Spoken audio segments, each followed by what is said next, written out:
get to the signal to give you actionable advice so you can make informed decisions. Joining me this week is Chris Ahrens, and I'm Aaron Tuttle, Chief Investment Officer with Gatewood Wealth Solutions. Let's just jump right into it. We've had continual down days, but today was actually a green day, which is a good thing. It's about the Fed. We're going to call this video The Tale of Two Feds. There's going to be a lot of discussion about what is happening with the Fed and the options that we were looking at. But let's just go through the market. Now, what do you see as a technician on this? So I'm actually going to start by looking back further than last week and then talk about last week. So if we go back to frame where we are in the year, obviously in the year we're down significantly. The S&P 500 is down over 20%. Technical bear, and the Nasdaq's been there for some time and is down almost 30, somewhere around there. Those highs were put in December, mid-December, and that was a Fed meeting time as well. And they released projection materials, which they also released today. And looking back at that time, they thought Fed fund rates, which we'll talk a lot about later, would be at 0.75 to 1% by the end of this year. Now, they were already at that point this morning before we had a significant rate increase. Right. So the markets had to digest a significant move that happened very quickly. And now projections, because of course markets are forward-looking, about 3.25 to 3.5 by the end of the year is where we're projecting for the Fed funds rate. So that's almost 300 basis points higher than what they had thought in December at those market highs. So the markets had to price in a large tightening that happened extremely quickly. Right. And I don't know that we're past all the turbulence at this point, but I'm starting to get some clarity of kind of where the market would probably find support, where it would be okay to begin to add on risk. Certainly right here is a technical retracement, and it'll really cause some resistance, but we could base here, especially if some of the loanable funds from the banks come out, but we'll talk about that in a little bit. And here is about 3,700 to 3,800. 3,800, right. Mm-hmm. 3,500 would also be a good spot, but there's not a lot of other stops in the market before that, right? There's not a lot of support elsewhere. And I think you drew out, is that a 50% retracement? That's a from the 50% retracement, and then we get down to 3,200. And at 3,200, that's where this market probably finds a bottom, if we ever get there. Mm-hmm. But that's where we would say, doesn't matter what the data is saying, at this point, it's okay to begin taking on risks. The valuations of stocks would look very good, probably would have a recession at that level because the market would be pricing in a recession. That's very, very likely. But the market begins to move up before you're through the recession. Right. So that would be a place where the market would finally start to stabilize, and that would be a time to add risk, not to continue to try to put on the brakes and try to slow some of this fall. So that's what we're looking at. 3,500 is a time where you can start to add some additional cash and feel good about that. 3,200 is where you can start to really put on some risk, and that's where we would draw the line and say it's time to actually start to prepare for the recovery in the market. You want to talk about? Yeah, I wanted to put last week's move in context because we had some really significant down days in a row. And so if we look back to May, the end of May, that's the middle of the chart here, the 25th, 26th, and 27th. That's those three green candles moving up. Strong days, and then we hit a trading range for a week, and then we went back down.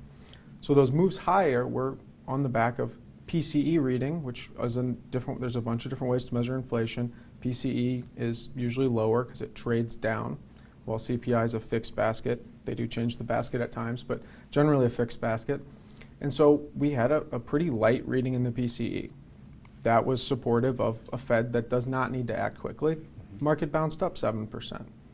And then at the end of last week, we saw the CPI report, which comes out before PCE. PCE's lagged, and it was significantly higher. So a retracement back from what was perceived to be low inflation, and then we realized, no, it really wasn't significantly lower. A retracement down and missing to the downside because it is a Fed week and it's a very volatile time. It just makes a lot of sense to see those retracements. Right, and the tale of two Feds is that we have inflation that they have to fight, and we have a slow economy that they may need to fight. And we were actually listening today to hear that. We'll talk about that. But I want to point out that there was a 7% uptick just on softer PCE numbers. So that's how quick the market would respond if they thought that the interest rate hikes were beginning to stabilize and they were starting to slow. You would have a 7% uptick in a matter of a few days. And then once that was realized, we could see that it came back off. So that's one of the reasons that we don't want to be out of the market and that we've been putting brakes on trying to slow some of that descent after being a very heavy, almost NASDAQ-like portfolio, which is down. The NASDAQ is down more than 30%, while the S&P finally hit that bear market at 20%. But it's this upside that will eventually come that you don't want to miss out on. And I pulled a quote from Powell's press conference that says exactly what you just said. And he was asked that same question. He said, if things get better, talking about inflation, we don't need to do that much. So he's acknowledging that he wants to front load these rate hikes, but if that works or other issues help slow inflation, which is more likely to be the outcome, that they're going to stop these rate hikes. Right, and that other thing would be a recession. And we can see that despite the talk in the previous minutes where they were saying it's a very strong economy, I don't think that really represented the economy that most people are participating in. We can see the Atlanta Fed was becoming more and more bearish on the way that they were calculating it, and it had been declining for quite some time. And this was, I pulled this yesterday preparing for the talk, and you put in this slide. Yes, so their models have updated within the day, and this is not discretionary. They don't try to let their emotions get in the way. It's all data dependent on the numbers they're putting in. And they had numbers slowing down from consumption, private investment, and government spending, which got them to no growth forecast for this quarter, right. Q2. Q2, I think, is up in the air. I'd say it's 50-50%, 50-50 on whether it's a negative print or not. It's certainly not going to be a big print, and it won't be a big print to the negative either.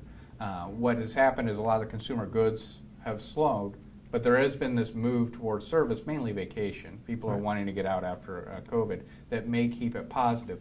But if we got another negative, we would be in technically a recession at that point. So this is a big deal, and this is while the Fed a couple of was it 4 weeks ago, 3 weeks ago? Yeah, 5 weeks ago. We were watching it, and we were kind of scratching our head on how they could say this was a strong economy whenever we had a Q1 that was negative. Yeah, so that's what we wanted. We wanted to make sure they're admitting that the economy's slowing, and they did. I mean, we've seen a lot of companies announce layoffs are coming. They say they're data dependent, and that hasn't made it in the numbers yet. We had slowing job growth last month, but it was growth. So we were wondering, are they going to admit that, or are they going to say the economy's still really strong? They came in somewhere in the middle and admitted to some of the slowing, but inflation's here, and they do need to fight inflation. I would say with the places that we've seen where they're talking about laying off, a lot of times they're in the areas that really did well during COVID. One of them is RV trailers. Well, with as many RVs that were sold in 2020, 2021, there's not a lot of new purchases now. So it's definitely different on how we typically are arriving at a recession. So it may be some of the data that is being mapped to predict a recession is a little off from previous ones because this is the first time we've had a lockdown, and the way that people are responding are different than other recessions. And they didn't just acknowledge it, but it was a projection meeting, so we got to see, well, last projection meeting, which was March, not last month, they had forecasted 2022 to be 2.8% real GDP growth. And now the Fed's saying it's 1.7 is their forecast for this year. And we're way too early for them to start saying recession because no central bank wants to admit to recession. But admitting a 1.1% decline in growth is admitting they're seeing slowing. Yeah. You want to talk a little bit about consumer confidence? And they acknowledge this as well. They kind of hid behind it. They said it's at all-time lows and blamed it on gas prices and really hid behind supply chains and some global issues. They didn't want to take the blame for this one. You know, that was one of the things that I found surprising on the CPI print that we had between the last call is food and energy were up. That wasn't a surprise, but so was everything else. Typically, when you're seeing that increase, other people are cutting money back. So that's just once again showing that there's really a monetary effect on this inflation because people are able to spend on all the baskets. So that means there was additional money that was in there, which continuing to talk about the Federal Reserve, how they do all this. They have all these tools, but at the end of the day, what they're doing is managing the money supply. It's either growing or it's contracting or it's stable, rarely ever stable, and it's almost always growing. And we've been watching that, and I've been concerned because that's the green line. It was at a pretty sharp slope to the point where I was concerned by this point we would be a negative number, meaning that the money supply would be contracting. And we got close to that. We still are fairly close. We're just under 2%. But that line's starting to pull up a little bit and kind of stabilize, which I've been fairly pessimistic about this market for quite some time. There just hasn't been a good place to be. You had commodities that you could go there. Well, if you haven't been paying attention, lumber, which skyrocketed, is already down 50% from its high. When this finally turns, those things that are working right now are going to have a pretty big air pocket. And seeing this is starting to say, well, maybe there's a silver lining here. We don't need to be as pessimistic because the money supply is starting to stabilize. And what we're noticing is, yes, the Fed is reducing their balance sheet. That's that red line. So they went out and they bought bonds and gave cash. That put cash out in the economy. Now they're letting those bonds mature, so somebody pays them cash as a holder of the bond, and they just keep the cash. And that reduces the amount of money in supply. That's not the only way money can be created, though. And though it's had a slowdown in the money supply, we're also starting to see consumer loans pick up. And there's a lot of cash on banks. And we've seen this inflation, and companies are looking to borrow and be able to buy things ahead of time. So we've seen a big jump in demand for loans and the ability of the banks to actually provide that loan, which is key, because one of the things that would happen in 2008 to have such a severe crisis was there was a liquidity crisis.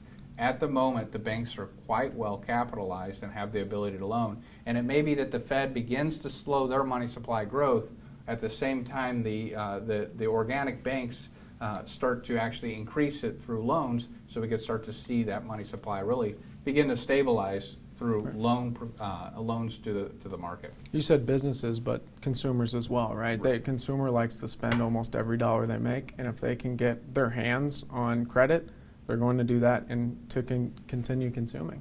Right.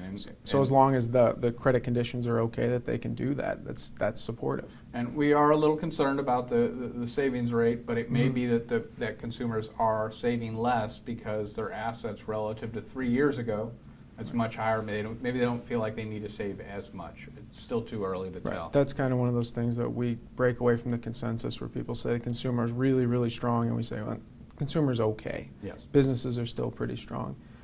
And we talked about how far the market's priced in movements year to date and since December. Well, we've had a lot of changes just in the last week from the CPI number. So if we look back just a week ago, we saw the chances of a 50 basis point rate hike was almost 100% chance. And then we move fast forward to Monday after we got the hot CPI number on Friday, and it's completely changed, and the market said no. Fed needs to do 75 basis points, which is what we did get today, and the market did sell off significantly on Monday. We saw one of those 3% down days, likely just pricing in the Fed needing to move a little bit faster than they had before. So we've gone from increasing the interest rate from 0.5% all the way to 0.75%.